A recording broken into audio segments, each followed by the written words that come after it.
Se o pediste, se me vires quando for tomado de ti, assim se fará, porém, se não, não se fará. Aleluia. Pode tomar assento essa noite, irmãos. Glória a Deus. Os irmãos bem conhecem, creio que toda a igreja já ouviu falar sobre Eliseu. A Bíblia vai dizer que depois que Elias termina o seu ministério, a Bíblia diz que agora Eliseu, ele também começa a dar continuidade naquilo que o Senhor colocou nas mãos de Elias. Mas o início dessa história, o início dessa amizade, o início dessa união entre Eliseu e Elias, ela começa, irmãos, numa situação muito adversa na vida de Elias. A palavra do Senhor vai dizer que eu creio que foi o momento mais difícil do ministério de Elias. O momento mais conturbado na vida de Elias foi o momento no qual o Senhor revelou a Elias sobre quem seria o seu sucessor. Se nós formos olhar a Bíblia no capítulo 1 do livro de 1 Reis, no seu versículo 19, Elias, eu creio, irmãos, que ele está passando um momento de maior dificuldade no seu ministério. Elias está passando por um momento mais conturbado na sua vida. A palavra do Senhor vai dizer que Elias, ele, pela ajuda do próprio Deus, faz fogo descer do céu, mata os profetas de Baal no Monte Carmelo. E a palavra do Senhor vai dizer então que depois que chove sobre a terra, depois que Elias, eu creio que foi mais usado pelo Senhor, a Bíblia diz que Jezabel persegue Elias de uma forma que Elias, ele se esconde, ele foge de Jezabel. E é interessante pensar isso, irmãos, visto que Elias enfrentou mais de 450 profetas de Baal e 450 profetas de Azerá. E agora um homem fugindo de uma mulher com medo. E a palavra do Senhor vai dizer que ele fica ali no pé de zimbro, pedindo a morte. E o Senhor, através de um anjo, alimenta com pão, alimenta ele com carne, e agora ele tem uma missão. E no meio deste contexto, depois de ele estar na caverna, Deus falou para eles: Elias, volta lá, unge o rei Jeú, e também Eliseu como seu sucessor.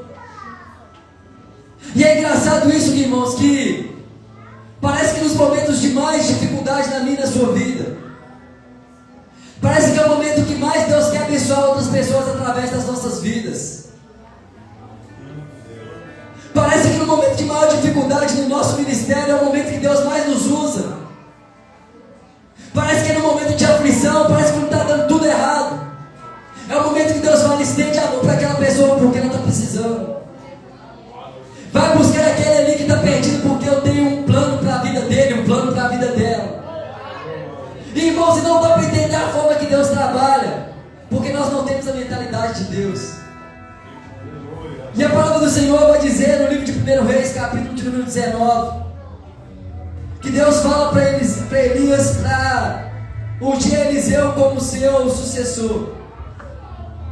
E a palavra do Senhor vai dizer então que Eliseu, ele estava ali trabalhando no campo.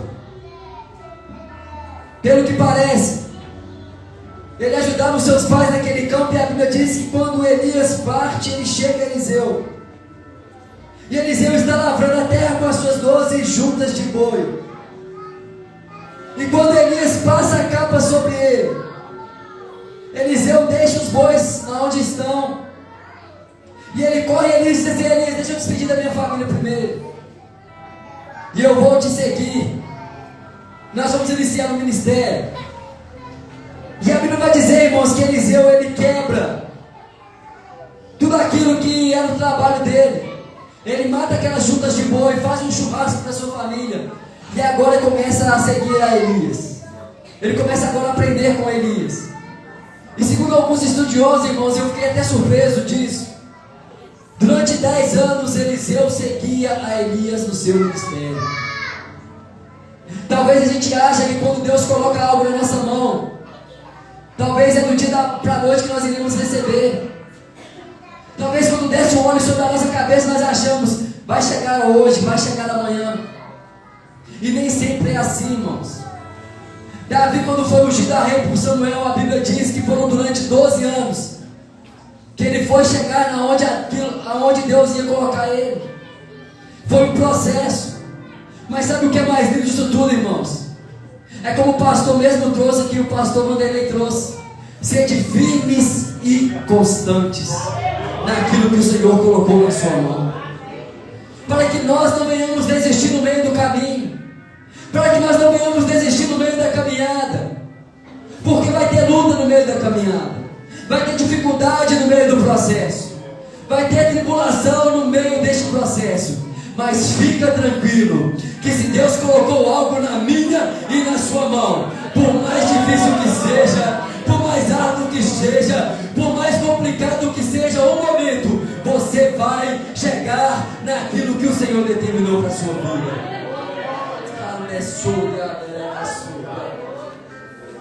Só que para grandes ministérios exige, irmãos, grandes renúncias. E Deus colocou um propósito no meu coração neste culto, que é o preço de um chamado, o preço de um ministério. E nós podemos ver através de Eliseu o preço que é quando a porção dobrada é pedida a Deus. Porque quando nós vamos pedir a Deus, Deus me usa de uma forma diferente.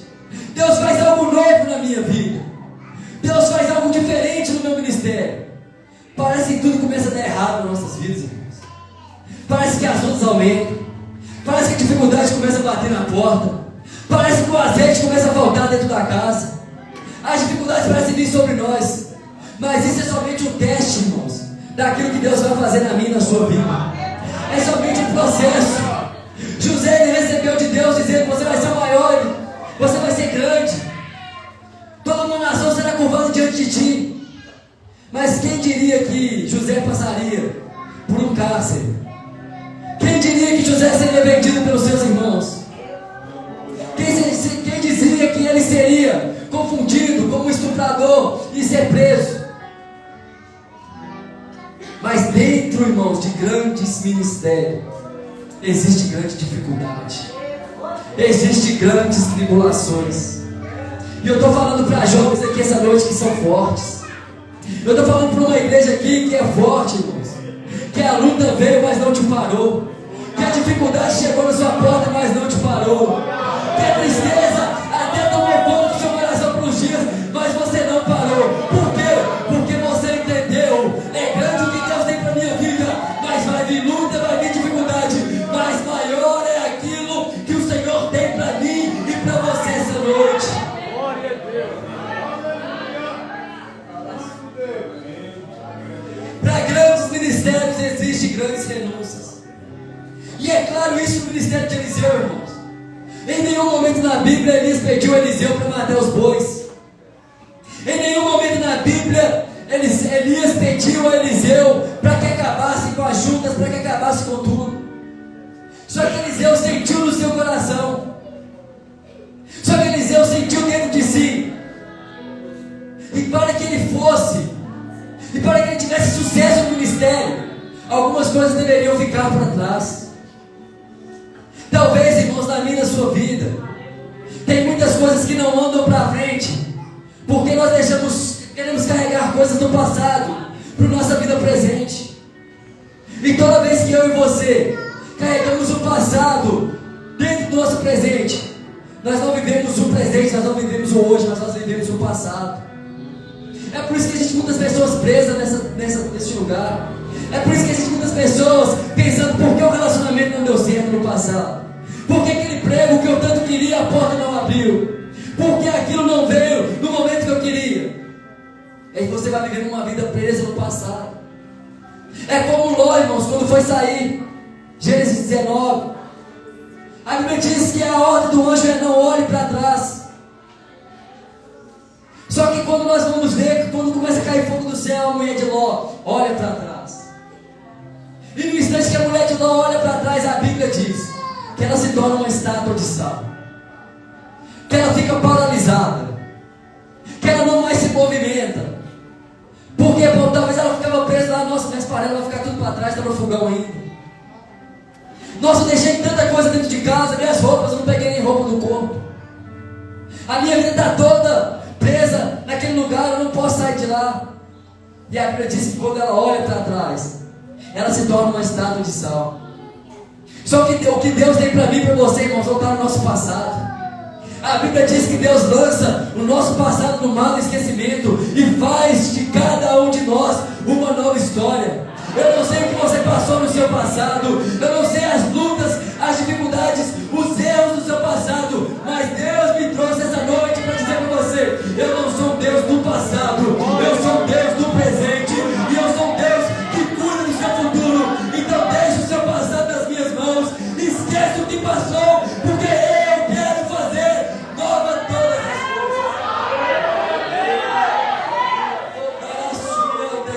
coisas. Deus, essa noite, irmãos, me trouxe aqui para quebrar tudo aquilo que tem prendido você no passado, para quebrar tudo aquilo que tem paralisado a sua vida. Pode ser que não deu certo no passado, mas anda dizendo: eu estou fazendo novas histórias hoje, eu estou fazendo novas coisas hoje. A juventude não vai ficar presa no passado. A depressão, irmãos, é uma preocupação por aquilo que passou, é algo que ficou preso no passado. E hoje o que tem de pessoas, irmãos, presas no passado, vivendo uma vida no que não deu certo, e esquecendo de meditar naquele versículo que diz: as misericórdias do Senhor se renovam dia após dia. As misericórdias de Deus não se renovam no passado, é dia após dia. Pode ser que está sendo terrível ainda, mas fica tranquilo, põe na mão do Senhor, porque Deus vai resolver essa causa, né? Deus vai resolver esse problema. Aquilo que o homem não consegue fazer, Deus consegue fazer. Aquilo que o advogado não consegue fazer, Deus consegue fazer. Aquilo que a medicina não consegue fazer, o médico dos médicos ainda consegue. E Deus está dizendo: coloca na minha mão hoje. Coloca na minha mão hoje que eu vou mudar a tua história. Coloca na minha mão hoje que eu vou mudar o teu passado. Coloca na minha mão que eu quero fazer novas coisas. Isso é tão real na Bíblia, irmãos, que a Bíblia vai dizer sobre nós não desprendermos daquilo que tem prendido a nossa vida. No livro de Lucas, capítulo 9, a Bíblia diz, no seu versículo 57 em diante, que Jesus chama 3 pessoas para o ministério, que Jesus chama 3 pessoas para o acompanhar. Uns até se constituem na frente para querer fazer. E o primeiro diz assim: Senhor, seguirei-te por onde quer que você for, que o Senhor for. E Jesus diz assim: as raposas têm covis, as aves do céu, o céu, ninhos, mas o Filho do Homem não tem onde reclinar a cabeça. E o outro, a Bíblia diz, Jesus fala: segue-me. Mas ele respondeu: Senhor, deixe-me primeiro que eu vá sepultar o meu pai. Mas Jesus lhe observou e disse: deixe que os mortos enterrem seus mortos, porém tu vai e anuncia o reino de Deus. Enquanto ao terceiro, a Bíblia diz: Senhor, eu te seguirei, mas deixe-me primeiro despedir dos meus pais, que estão em minha casa. E Jesus vai dizer para ele assim: ninguém que põe a mão no arado e olha para trás é apto para o reino de Deus. O primeiro, irmãos, ele queria seguir Jesus, mas era na emoção. Porque se nós olharmos Mateus capítulo 8, vai narrar quem era esse homem, era um escriba. E nós sabemos bem que um escriba, doutorado na lei, era muito difícil de desprender daquilo que ele servia, para poder seguir a Jesus. E Jesus dizendo assim: ó, as raposas têm o seu ninho, a raposa tem os seus covis, as aves têm os seus ninhos, mas o Filho do Homem não tem aonde repousar a cabeça. Sabe o que Jesus está dizendo para ele? Você tem a sua casa, você está num outro nível ministerial. Você não vai me seguir para onde é que eu for, você não vai aonde eu for, porque Jesus está dizendo para ele: eu estou indo para a cruz, e para aquele lugar só eu que posso ir. Você não pode pagar o preço que eu vou pagar, você não pode fazer aquilo que somente eu posso fazer. Enquanto o segundo, irmão, ele estava dizendo assim: Senhor, deixe-me primeiro sepultar o meu pai, que depois eu te seguirei. O segundo estava dando uma desculpa dizendo assim: Senhor, deixa meu pai morrer primeiro, deixa meu pai morrer, deixa a herança para mim, deixa que eu vou tomar a minha herança e depois eu decido se aqui é o Senhor ou não. O segundo estava dizendo assim: Senhor, tem muita coisa ainda para me resolver nessa terra, tem muita coisa ainda para me resolver, tem muita coisa ainda para me fazer. Só que quando Deus chama cada um de nós, irmãos, nós prontidão. Deus quer de nós uma resposta rápida para aquilo que Ele quer fazer. E o terceiro, da mesma forma, diz assim: Senhor, eu te seguirei, mas deixe-me primeiro despedir da minha família que está em casa. E Jesus vai dizer para ele assim: ninguém que põe a mão no arado e olha para trás é apto para o reino dos céus. Irmãos, nós devemos entender que toda vez que eu e você pensamos em olhar para trás, nós atrasamos o que Deus tem para nós no nosso presente. Toda vez que eu e você ficamos com a nossa vida presa no passado, toda vez que eu e você pensamos naquilo que passou, a nossa vida fica paralisada. E o que Jesus está mostrando para nós aqui é que quando eu e você colocamos a mão no arado, irmãos, nós não temos mais a opção de olhar para trás. Ninguém te obrigou a aceitar Jesus. Ninguém te obrigou a vir aqui na frente. Mas só que agora você está marcado por Ele. Só que agora a marca do Senhor está em você. Só que agora Deus marcou em você. E por mais que você queira sair, irmãos, você está marcado. Isso é tão engraçado, pastor. Porque quando Pedro vai negar Jesus, as pessoas começam a olhar para ele e falam assim: não, mas você é Galileu. Não, mas você andou com ele. Não, mas você é parecido demais com ele. Por quê? Porque a marca de Jesus estava em Pedro, irmão. Por mais que ele queria negar Jesus, a marca do Senhor estava nele. Então não adianta querer olhar para trás. A marca do Senhor está em você. Ele gravou com o seu sangue naquela cruz. E por mais que você pense em voltar para trás, a marca do Senhor está em você. Por mais que você pense em retroceder, não tem mais opção. Você agora tem que olhar para o alvo. Tem que olhar para frente. Tem que olhar para o alvo. Por quê? Porque é de lá que veio o nosso socorro. É de lá que veio o nosso socorro. Porque a Bíblia vai dizer, irmãos, porque com pouquinho de tempo, aquele que há de vir virá e não tardará. E se alguém se retirar, a minha alma não tem prazer nele.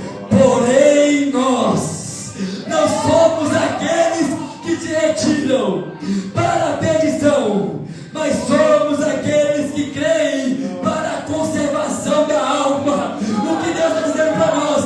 Nós não somos aqueles que olham para trás e pensam na perdição, não. Nós somos aqueles que olhamos para frente e conservamos a nossa alma perante o Senhor. Oh, aleluia. Eliseu ensina para nós aqui que nós devemos tomar uma decisão para que nós venhamos ser usados pelo Senhor. E sabe o que Eliseu ele faz? Ele começa agora a acompanhar Elias em todos os lugares que ele vai. Ele não desistiu de aprender com Elias, irmãos. Ele não desistiu de aprender aos pés de Elias. Porque se nós olharmos o capítulo 2, a Bíblia vai dizer que Elias diz assim: fica aqui, Eliseu, porque eu vou para Betel. Eliseu, porém, responde: vive o Senhor e vive a tua alma, que eu não te deixarei. E assim foram para Betel. Aí no versículo 4, Elias vai dizer assim: Eliseu, fica aqui porque eu vou para Jericó. Porém Eliseu vai dizer assim: vive o Senhor e a tua alma, que eu não te deixarei. E assim foram para Jericó. E agora eles vão para o Jordão. Elias diz assim: fica aqui, Eliseu, porque eu vou para o Jordão. Mas Eliseu responde assim: vive o Senhor e a tua alma, que eu não te deixarei. E assim ambos foram juntos. Isso mostra para mim e para você, irmãos, que se nós queremos ser usados por Deus, nós devemos andar com pessoas que andam com Deus. Se nós queremos ter um ministério grande com Deus, nós devemos andar com pessoas que têm a mesma visão ministerial que nós. Talvez eles queiram assim: fica aqui no seu cantinho, não precisa de ir, mas você fala assim: eu vou te acompanhar, porque eu quero aquilo que você tem. Eu quero ser usado pelo Senhor também. Eu quero aprender contigo também. Então eu não vou te deixar. Eu vou agarrar no seu pé. Pensa aqui, irmãos, que eles vão parecer que agarravam no pé de Elias e falavam: Elias, eu não vou te deixar não, Elias. Eu quero porção dobrada. E pelo preço da porção, eu vou te seguir para onde quer que você for.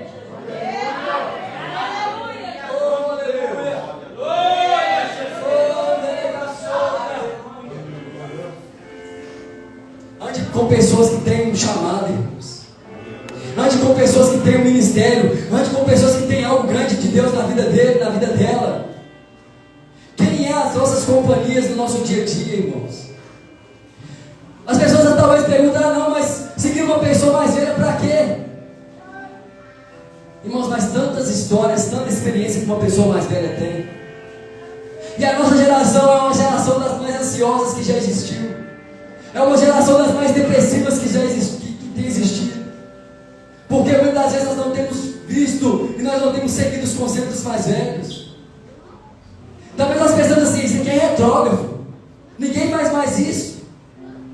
Só que na época dos nossos pais, a depressão não estava tão avassaladora como está hoje, numa geração tão inteligente e com tanta tecnologia.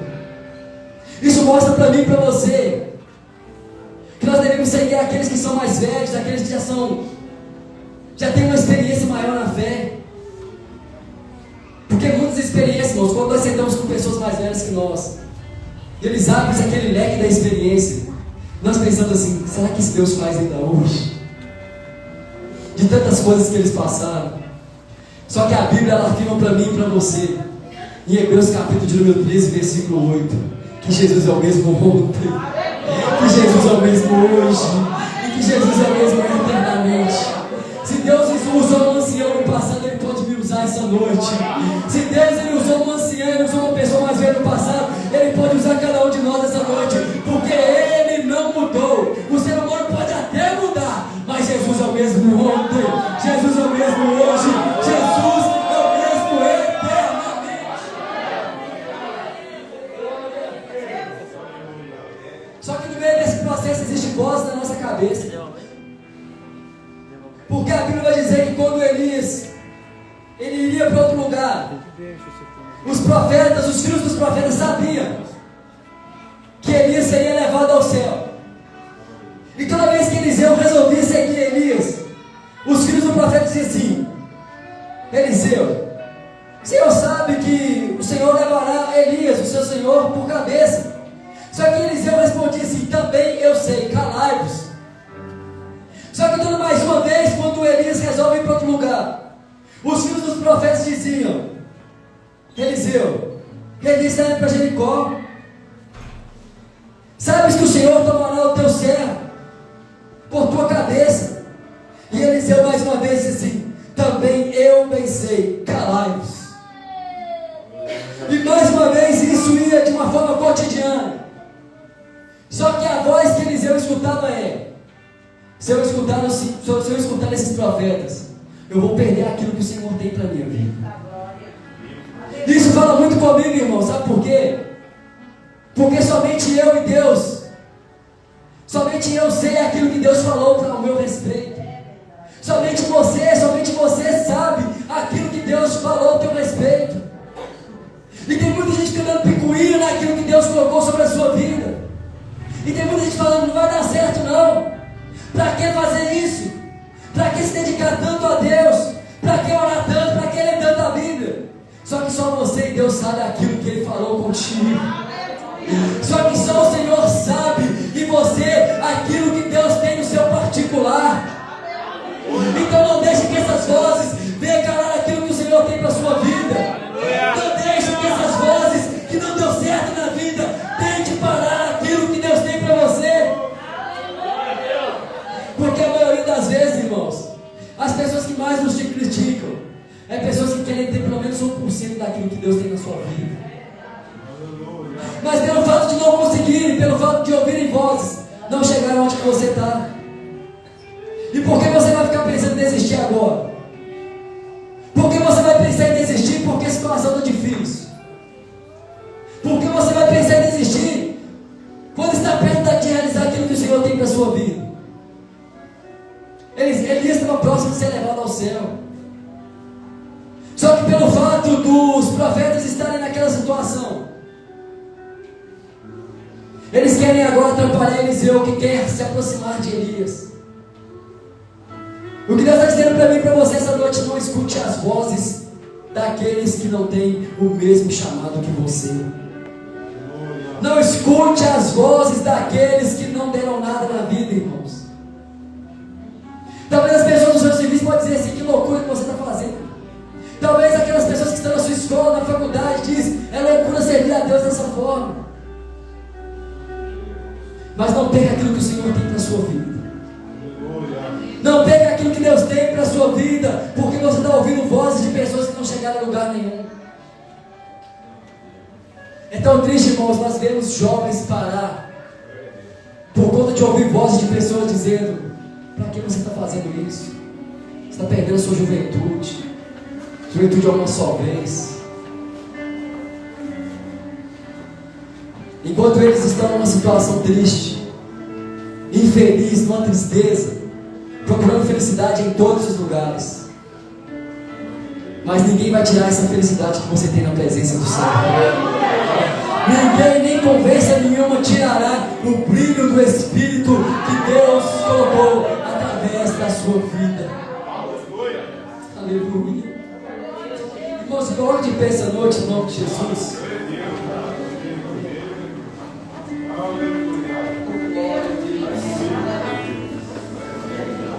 E a Bíblia vai dizer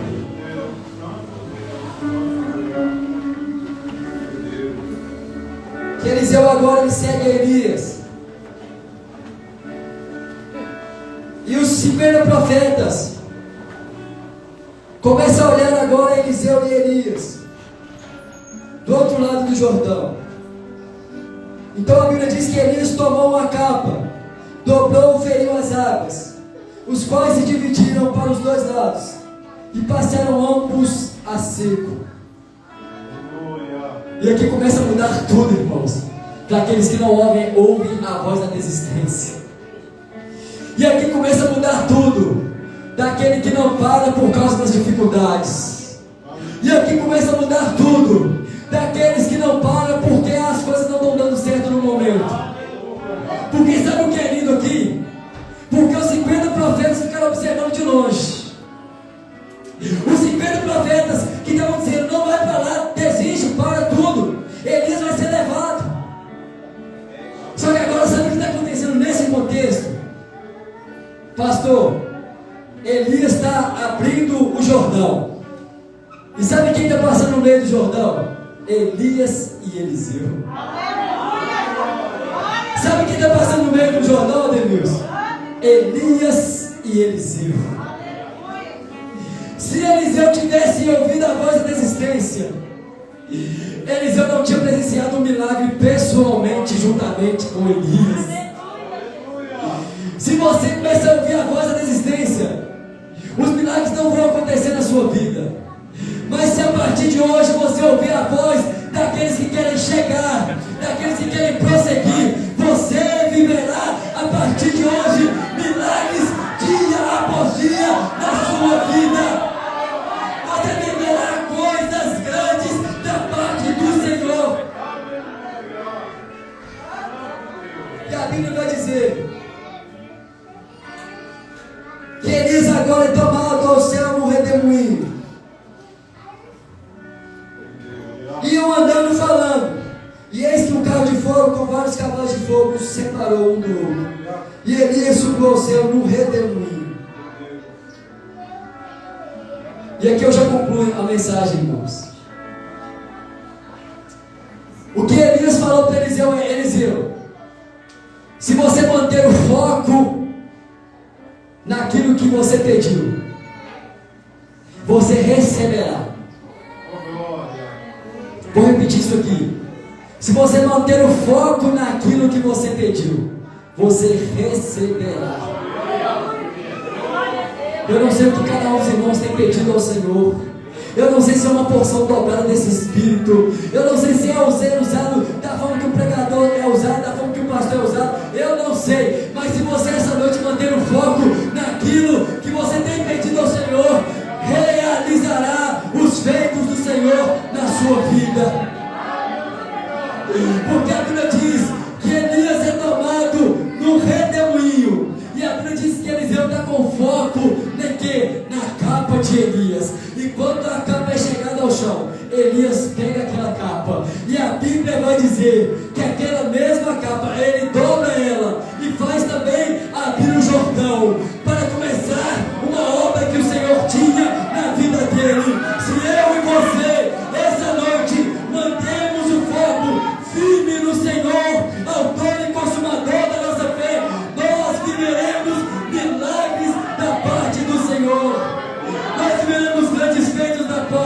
Senhor. Nós viveremos grandes coisas da parte do Senhor. Se nós influenciarmos essa geração, pessoas também viverão aquilo que nós temos vivido com Deus. Pessoas também irão fazer grandes coisas da parte do Senhor. Então não ouve a voz da resistência. Não ouve a voz daqueles que querem parar. Não ouve a voz daqueles que se fracassaram, não. Ouve a voz de Deus essa noite. Ouve a voz de Cristo essa noite. Pai, em nome do Senhor Jesus, aqui está uma igreja, meu Deus. Aqui está uma igreja que foi o Senhor que fundou, foi o Senhor que colocou. E a minha oração essa noite, meu Deus, é que essas pessoas venham manter o foco para aquilo que o Senhor determinou. Que manter o foco naquilo que o Senhor colocou sobre o ministério de cada um. Ó Pai, em nome do Senhor Jesus. Pai querido, se a voz da desistência está falando na vida de cada um, Pai, cai por terra hoje. Cai por terra hoje. A voz que está dizendo para agora. A voz que está dizendo desiste.